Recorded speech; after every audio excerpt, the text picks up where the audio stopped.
Barbagallo Raceway in Perth, Western Australia for the NASCAR Thunder 2000. An historic event as it's the first time the stock cars have ever been outside the east coast of Australia.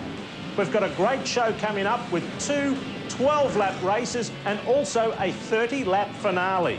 Right now, let's go down to the #1 qualifier, Kim Jane, with Jason Walkerton. Well, it's going to be a tough job for Kim Jane to come out top. Phil Brannigan join him in the commentary as we go through the top qualifiers. Kim Jane and Eddie Abelnika off the front row. Andy Medicki and Alan Letcher. Letcher, one of the locals. Gene Cook and Neville Lance off the third row of the grid ahead of Mark Harrison and local man Paul Stubber, Barry Blake in the Chev Lumina and Dick Howe in the Ferntree Gully Bolts car running out the top 10. George Elliott, Ken James, Steve Dale, Cameron Fisher and Bob Middleton round out the top 15 with John Dennis, Martin Burrows, Graham Crawford and Peter Nolan rounding out the field for this very historic race at Barbagallo Raceway in Perth, Western Australia. Getting ready for a start.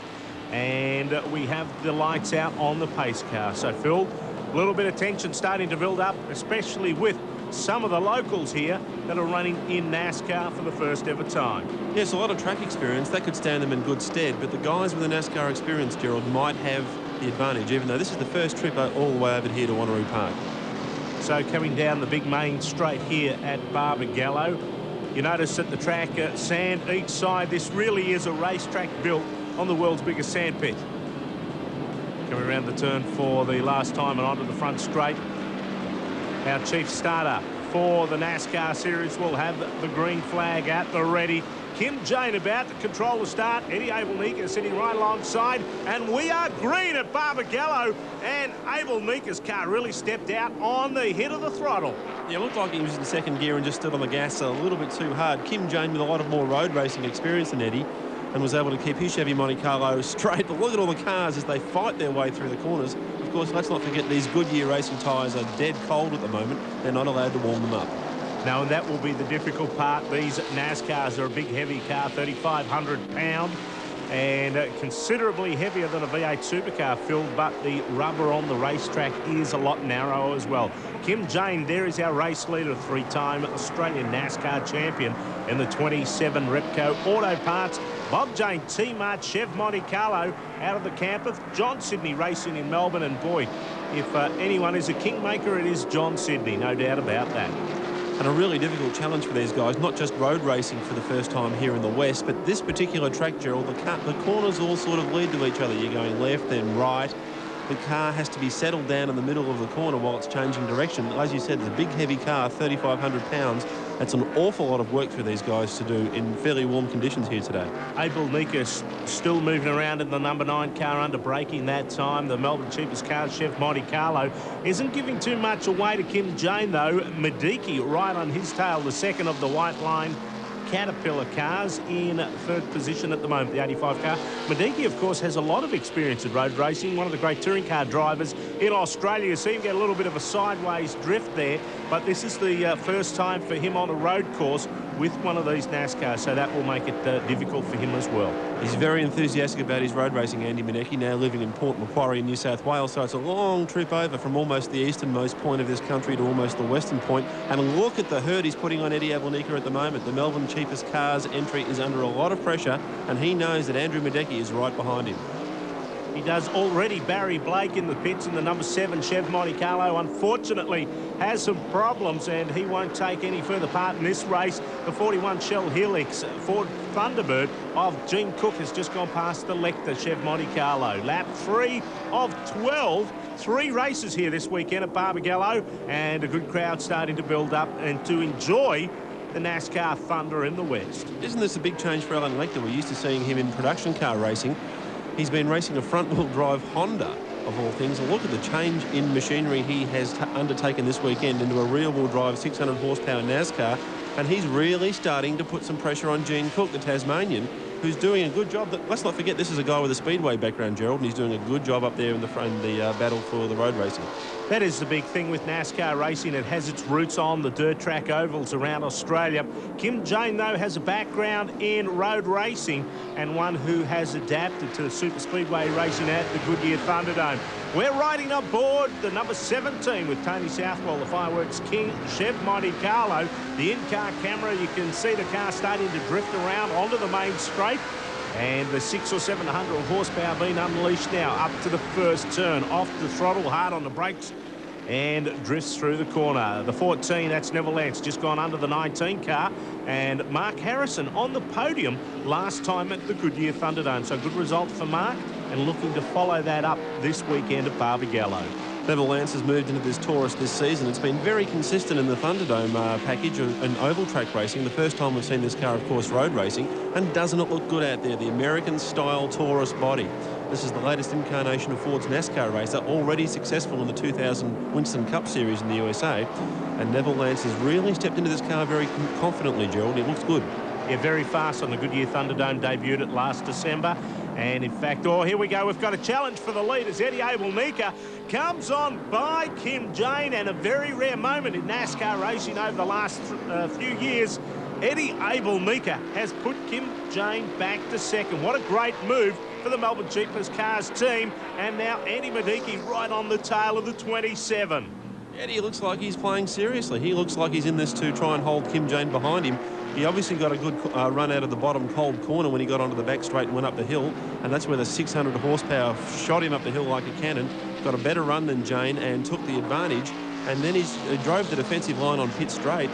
He looks very, very serious, and Jane doesn't seem to have that many answers for Eddie just at the moment. No, Eddie is looking tremendous at this point in time. Medicki right on the tail, clipping the curbs with the 85 Chev. Starting to pick a few wheels up, and it's a lot easier to do in a V8 supercar than a NASCAR to pick those wheels up. There's a lot of weight to pick up, and Jane goes wide. Very hard thing to do here at Barbagallo. You get out wide, Phil. There's a lot of sand as well. That it's a natural progression with blowing onto the track. And Medicki goes up in a second. Jane now looking for the inside line on the 85 car, decides that time it is better not to do it and cuts back in and tries to get a bit of a toe out of the turn. But Medicki looks to be good. The 57 has gone off the track as well. That is John Dennis, another one of the locals here from Perth in Western Australia. It's a real challenge to get these cars stopped. The two fastest parts of the racetrack have downhill braking areas. Let's see what happened to Dennis. He just came over the top on the first straight and just seemed to lose the rear of the car, then the front followed, and that was just plain momentum dragging the shell car out of John Dennis's control. And we've got a car on the wall. Yes, Bob Middleton has gone up, Phil. The yellow is flying here for the first time this weekend at Barbagallo Raceway, but the second of the White Line Transport Caterpillar cars. Team owner Bob Middleton with the Chev Monte Carlo, he's not going to go anywhere. In fact, he's out, and so are we. We're going to a break. We'll be back.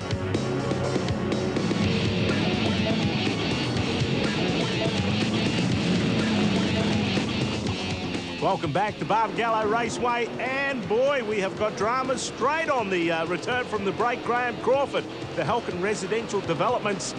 Olds Cutlass has gone off the racetrack, Phil, and another one of the victims here at Barbagallo for the Thunder 2000 NASCARs in the West. You don't want to put one of those Goodyear slicks on the sandy sides of the track. Eddie Abel-Nika not even thinking about this at the moment, Gerald. The Melbourne's cheapest car, Chev Monte Carlo, is looking like a winner at the moment. He's got a couple more corners to go, one more lap after this one, and he's away.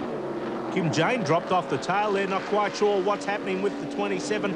Repco Auto Parts Bob Jane T-Mart car. Medicki now most definitely in second spot. There's Jane in the background. Appears to be having some problems at slow. We are on the last lap. The white flag is waving, as is the case with NASCAR racing. The white flag comes out, and Abel-Nika looks as though he will be going to victory lane. Medicki wants to do something about that.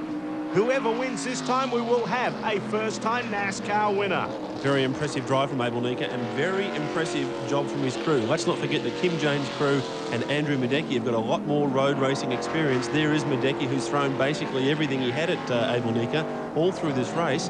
And Eddie, you've got to say, has driven a flawless race. He hasn't made any mistakes, and he's stayed in front. Yeah, done a tremendous job so far. Let's not put the moz on him. Just had a little bit of a problem in the turn there, but everything's okay now. Heads back up the hill on the long drive down the straight. crest the hill down the bottom. A lot of speed building up with these NASCARs.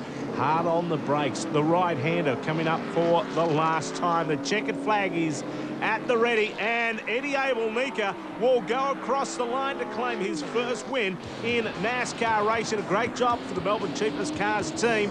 Andy Madecki in second spot. A tremendous job. We will catch out and see Kim Jane come into third. What a great result. Kim Jane in third, Neville Lance in fourth. Gene Cook rounds out the top five, but... Welcome back to Barbagallo Raceway in Perth for the Thunder 2000 NASCARs for the first time in the West. The field is getting ready for a start. The pace car is out. One guy that won't be taking starters orders, green flag at the ready. Eddie Abel-Nika leading off against Madecki. Oh boy, we've had coming together, and Phil, that gets back to the problem that we spoke about earlier in the day. These cars don't get a chance to heat up the tyres, and bang. Sure was bang. They called him Mad Andy when he was in touring car racing, and he's pretty mad at the moment. He's still holding that position and chasing hard, despite the fact that he's had damage to the right front of the car, and we don't know if everything's all right in Andrew Madecki's race car at the moment. Kim Jane has dropped back. Neville Lance has gone up in the third spot, but Eddie Abel-Nika in the Melbourne Cheapest Cars Chev Monte Carlo wearing some battle damage. You see the left rear quarter caved in, and with the driver sitting on the left-hand side of the car, no doubt he would have had plenty good vision of that 85 car rattling into the back of him. There's Lance up in the third ahead of Kim Jane, and also Gene Cook doing a tremendous job this weekend with the 41 Shell Helix for Thunderbird. Everything does look okay. Madecki's going to take a couple of laps maybe to feel out the car, but boy, rubbin is racing in NASCAR. There's plenty of rubbin going over here in the West. A little bit of passing going on. There's the 15 King Coil car. That's Paul Stubber. Pushes the 58 out wide. He went over the ripple strip, but tremendous job for Paul Stubber in the second of the Bruce Peacock Racing King Coil team cars, and joining with Lance this weekend and already up into fifth or sixth spot. Having a good run this weekend, Stubber. He's not that unused to driving big V8 American cars around here at Barbagallo Raceway. He's got this Group N car, the Chev, with a 427 in it. It's got enormous horsepower, so this isn't that different. And Tony Southwell making every postal winner, trying to find a way through on Letcher there, who was getting completely sideways, and Tony had a sniff and thought the better of it. He did think the better of it that time, heading up one of the hills here at Barbagallo. Now down. Hard on the brakes. We are riding with the 17 Fireworks King Chev Monte Carlo of Tony Southwell. Now up the big long hill stretch of the main straight here at Barbagallo. Phil, this main straight, the long straight here, is very interesting indeed. Two extremes. Well, it's really the only place they can stretch their legs. A 4-speed transmission, of course, in these cars, not 6-speed like the supercars who'll be racing here in a couple of weekends' time.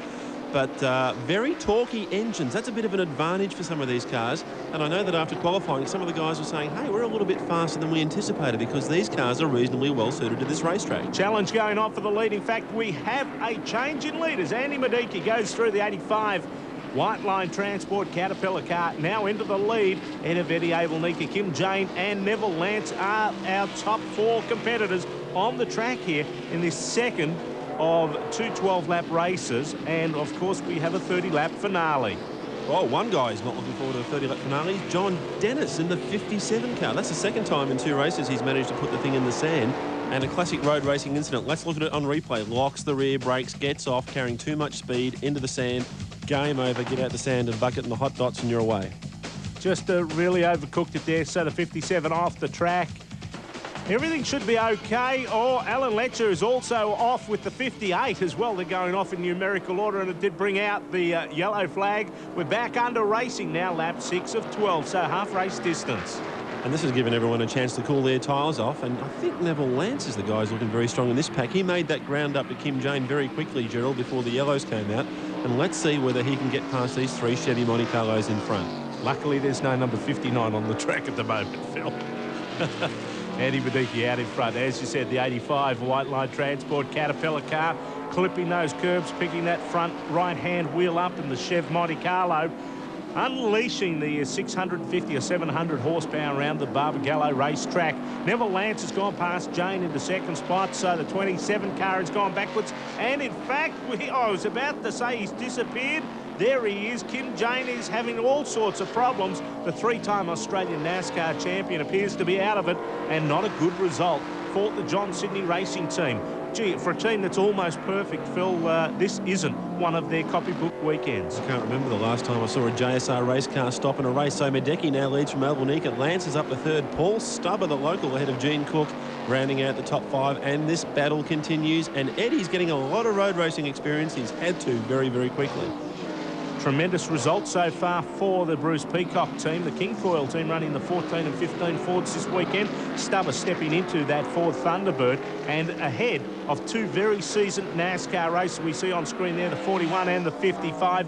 Gene Cook and George Elliott. Elliott at the wheel of the Lockheed's Hotel and Casino. We have a challenge on for second. Lance has gone through into second ahead of Eddie Abel-Nika. The 14 Ford Taurus looking a lot better that time. And Stubber now right on the tail with Cook and Elliott in 5th and 6th position. So there is Neville Lance on screen, that Ford Taurus, the 14 car, the latest shape outside the United States, now into 2nd position and looking very good as well. Neville Lance should know his way around this racetrack, although the guy has his background in speedway racing, one of Australia's great midget races. Probably a little bit more home on Claremont's clay than on the blacktop here at Barbagallo Raceway, as he slides it a little bit wide. And I think Abel-Nika, Gerald, is in tyre trouble because he's fallen back from the flying Ford Taurus. And Stubber now in the Thunderbird is starting to put the big hurt on him. And it looks to me like Eddie is struggling.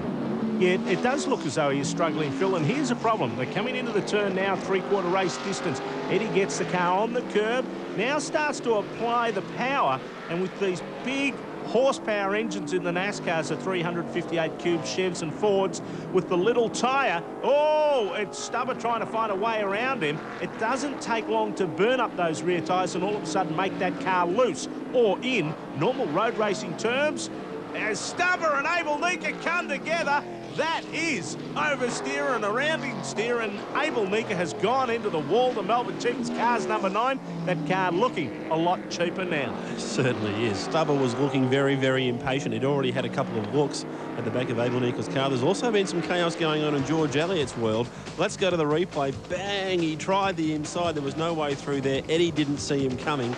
And around went the Melbourne cheapest car's entry, and cement wall time. Woof. It wasn't a big hit.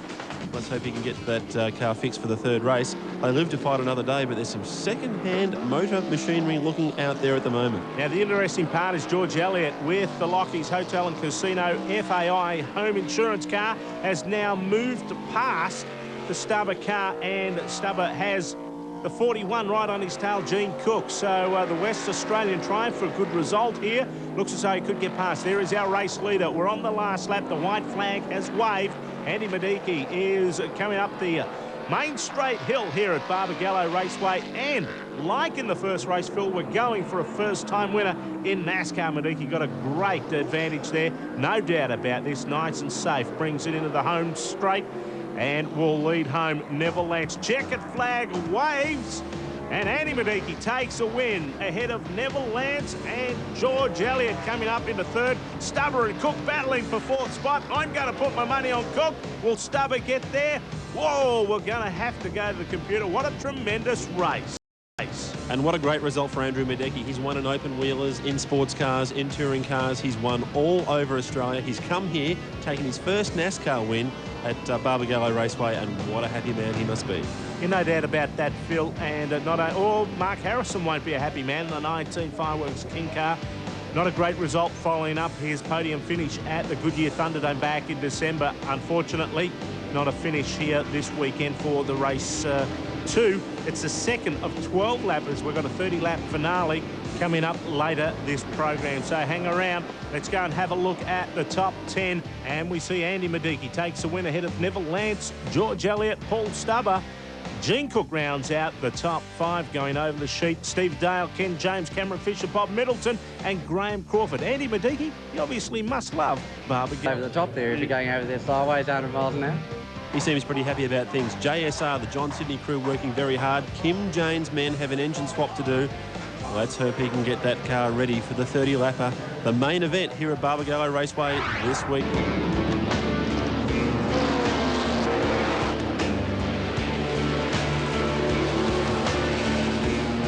Welcome back to Barbagallo Raceway in Western Australia for NASCAR Thunder 2000. And Phil Brannigan, what a different row, front row of the grid we have here for the start of race 3. 30 laps.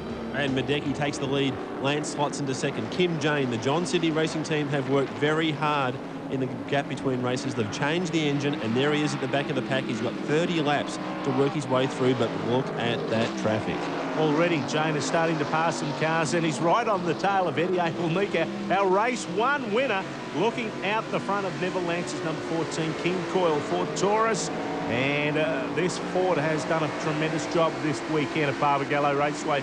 The first ever time. And you want to make sure everything's okay. We heard Mad Andy talk earlier about it's not a very nice hill to be travelling sideways over once you're up to race speed. And I am sure with that sun in the eyes coming over the top of the hill, we might even see a couple of NASCARs do that this race. Let's hope everyone keeps them safe and off the concrete and out of the sand. And we're on the second of 30 laps around. There is our leader, the 85 car of Andy Medecky. And the White Line Transport Caterpillar car gets that front wheel up yet again. It really hitting the curbs hard this weekend. Tell you what, they might have to do a bit of track maintenance after these big heavy NASCARs have left. Well, they have truck racing here, I think, so it's not that different. They've had bigger machines than this. Look at Jane. Isn't he on a mission? Goes inside James, and he looks down at Terry Southwell, gets the car stopped offline.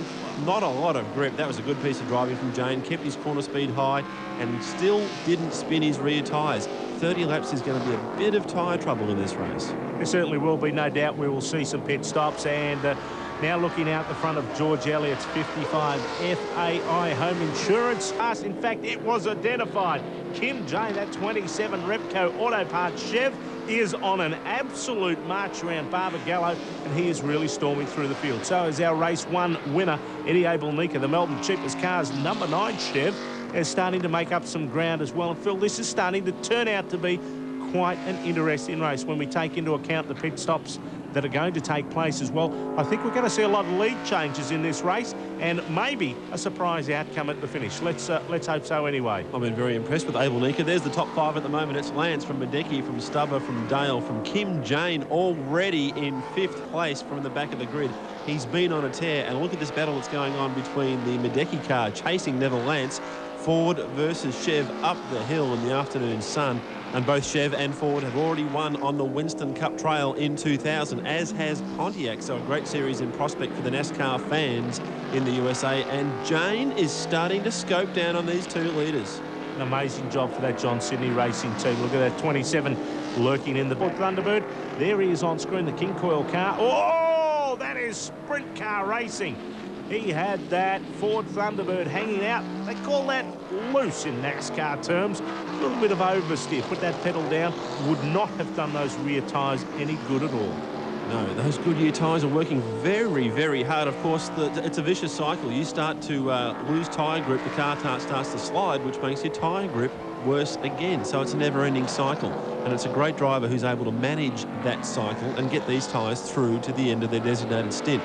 I think Stubber is going to be gobbled up fairly soon. Look at the corner speed that Kim Jane had that time through the bottom corner as they make this climb once again. And the JSR horsepower is going to take over.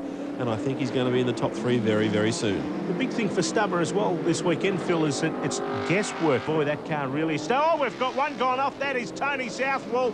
He has beached the 17 Fireworks King car.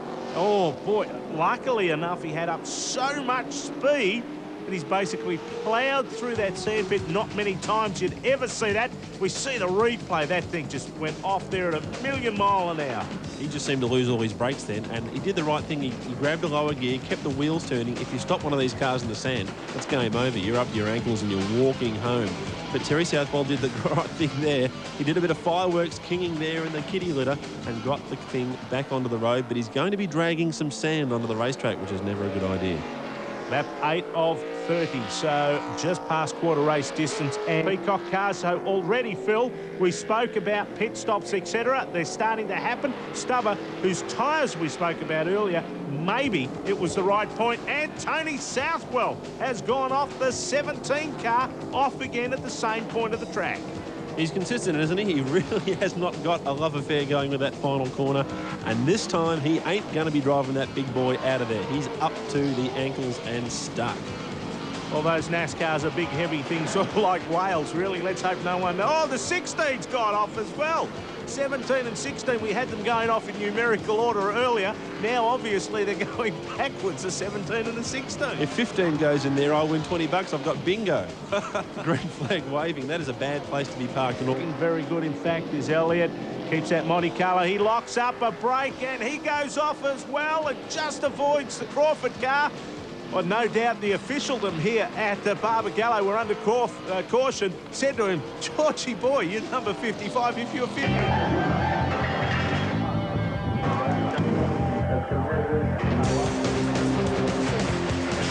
Welcome back to Barbagallo Raceway in Western Australia for the NASCAR Thunder 2000. Here the first time the NASCARs have headed to the west. Andy Madecki out in front ahead of Kim James. What a tremendous drive from the back. George Elliott currently sitting in third, but there is our race leader, the seasoned veteran of circuit car racing in Australia. As we see the first of the pit stop starting to happen, Phil Brannigan and Neville Lance heads the pit lane. Let's just listen to the sounds of NASCAR racing. The rattle gun starting to work overtime. Only 7 competitors allowed over the pit lane wall. There's the 55 car of George Elliott right on his tail. The 31 Repco car of Cameron Fisher, one of the old Cutlass Supremes, one of the older model cars racing in Australian NASCAR racing, and that body shape about to be out homologated. In fact, after this season, you won't be able to use an Oldsmobile anymore. Not so much of a problem in road racing, though. More of a problem in super speedway, where aerodynamics is everything. And a bit of smoke coming from one of the cars there. Couldn't quite see which one that was on the screen. But look at Neville Lance. He is really putting in the big ones at the moment. Sorry, that's Stubber in car number 15, the other King Coil car. This, of course, is the Thunderbird, the T-Bird, the older version of the Ford, which has been one of the real stalwarts of international NASCAR racing. We saw quite a number of these cars still in Japan when we were there at Matigi late last year. Now, of course, it's the Ford Taurus and a new version of the Chevy Monte Carlo coming along. Madecki into the pits, the 85 White Line Transport Caterpillar car having some fresh rubber put on it. So that gives us our leader at the moment, Cameron Fisher, ahead of Stubber, Middleton, Nolan and Abel Nika. What an unbelievable top 5 leaderboard. In fact, it is very different to what we're used to. Kim Jane out there now on a little bit of fresh rubber, starting to move around because the tyres are cold. And we also saw Stubber starting to charge in that number 15 car. And that would be, Phil, because he has been out there for a couple of laps now and would really have his tyres up to operating temperature. You can't go out and just stand on the tyres straight away. Drivers say it's a bit like, it feels like you're driving on a flat tyre. Everyone knows what a flat tyre feels like. Imagine driving a big, heavy family sedan on a flat tyre at 130 or 40 miles an hour, 230 or 40 kilometres an hour. And that's what it's like to drive one of these cars on cold tyres. There's no grip. You've got to try and go fast, but you've got to try not to... We will see that leaderboard change dramatically. I would expect anyway, Phil. Well, Ken James also doing a great job. Speaking about Eddie Abel Nika, look right behind him. There is Ken James in the 01 machine, and they're both trying to move through on one of the slower cars there. And Ken's been getting faster and faster and more comfortable as the race weekend goes on. A guy who is so enthusiastic about his NASCAR racing, I can't tell you. Very strong support from his sponsors in Revell. And you can buy a model of this car, of course, Revell, the model car people. So if you're a model car collector, like Gerald or me, you're probably going to be getting one of these cars soon. In fact, I have one. Very easy to do, one of the snap-tight kits, and a tremendous job that Revell have done with that. James looking for the inside line on Abel Nika, but not that time. That cheapest car's Chev just holding him out currently. These two guys are second and third on the racetrack, and Abel Nika took his first NASCAR win in the earlier race today, the first of the 2 12-lap races. This one, the 30-lap finale, really going to test the teams as well as the drivers, because those pit stops coming into play, and also tyre wear. So James climbing all over the back of the number 9 car, looking for a way past. The 01 car goes to the outside, which will then turn into the inside line. And will he have enough this time? It doesn't look as though he will. Abel Nika just closing the door that time, but it appears as though his tyres are really starting to wear. Yes, he's fading fast, Eddie, I'm afraid, and looks like Ken James will get the inside running. Eddie is really fighting him off. He might be a little bit better advised not to drive so defensively. Maybe let James pass, give his tyres a rest, and have a crack at him later in the race, because that's what it's all about. Who's in front at the end of the race? And look what's happened. James has got him anyway. He's put the eyes on the front of the car, gets a little squirrely under brakes, and away he goes. So he's moved up a position anyway. So Eddie, unfortunately, tried hard but wasn't able to keep James behind him. Well, James stepped the tail out that time a little bit loose out of the main straight turn. But the Revell 01 Chev Monte Carlo now looking okay. Gets a little bit of a gap, about 3 cars to head towards pit lane very shortly. The crew would no doubt be getting the fresh tyres at the ready, and also a splash of fuel to make sure the number 9 car can go all the way to the checkered flag. But Ken James on screen at this very point in time, that 01 Revell Pro finish Chev Monte Carlo as Phil. He looks as though he most definitely is. He is heading towards pit lane again. Unfortunately, it appears as though there are some problems for him. In fact, the NASCAR officials have brought him in for a stop go, and oh boy, Phil, interesting stop and go. Well, he stopped and he goed, or he went in this case. Andrew Medecki also in there with the bonnet up. Never a good sign when the bonnet goes up on any sort of race car. I don't care where you are, what sort of car you're racing, the bonnet should be staying down. So that is not good news for Andy and the crew. Isn't good news, and a very rare occurrence with the NASCAR engine as well, Phil. These 358 cubic inch engines are very reliable. They're a well-known combination. Sure, some make a little bit more horsepower than others, and some are refined a little bit further than others, but this is a combination which has developed over many, many years, and it is rare that there is a mechanical problem. Yeah, they're pretty well bulletproof, but motor racing is motor racing. That's why we go racing on Sunday and qualifying on Saturday to see what's going to happen in the race. Look at Lance. The car just looks so strong at the moment. He is in good form. He's obviously enjoying himself over here in the West, but his hometown, of course. But I don't think he's quite going to have the answers this weekend. Abel Nika just looks a little bit too strong. Just 5 laps remaining, and can Neville Lance come back to try and take a win here at Barbagallo Raceway for NASCAR's Thunder 2000 for the first ever time in Western Australia? And how good would Neville Lance be feeling with the 14 King Coil team finally getting the opportunity to show their wares in front of their home crowd for the first ever time? There is the 95 car on track. That is Bob Middleton, the team owner of the White Line Transport Caterpillar team, and also has Andy Medecki running with him this weekend, as is for the whole season. But Neville Lance must be feeling good, just being able to go to a race meeting and then just take a little hour or so drive home. Yeah, well, instead of having a...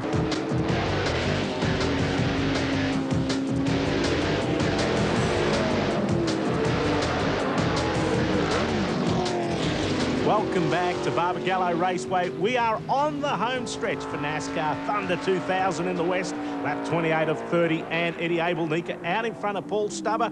Kim James, Neville Lance and Ken James are our top 5. Phil Brannigan, this has been an interesting race.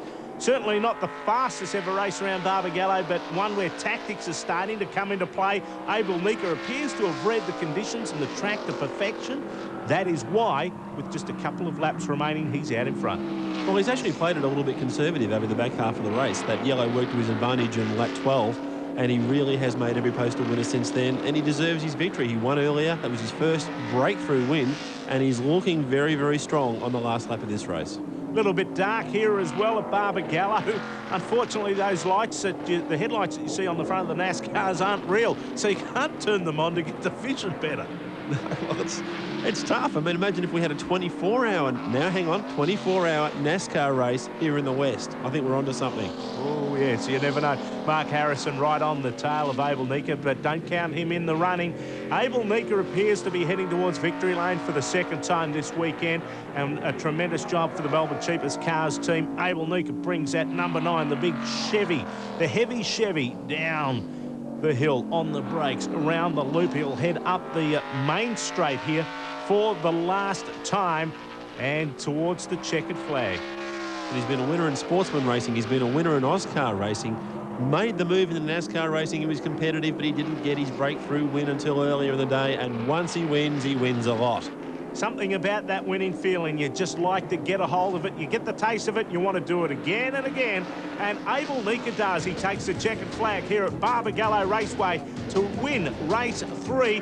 Paul Stubber about to come home in second position, and a great job for the second of the Bruce Peacock team drivers. Eddie Abel Nika, our winner on screen.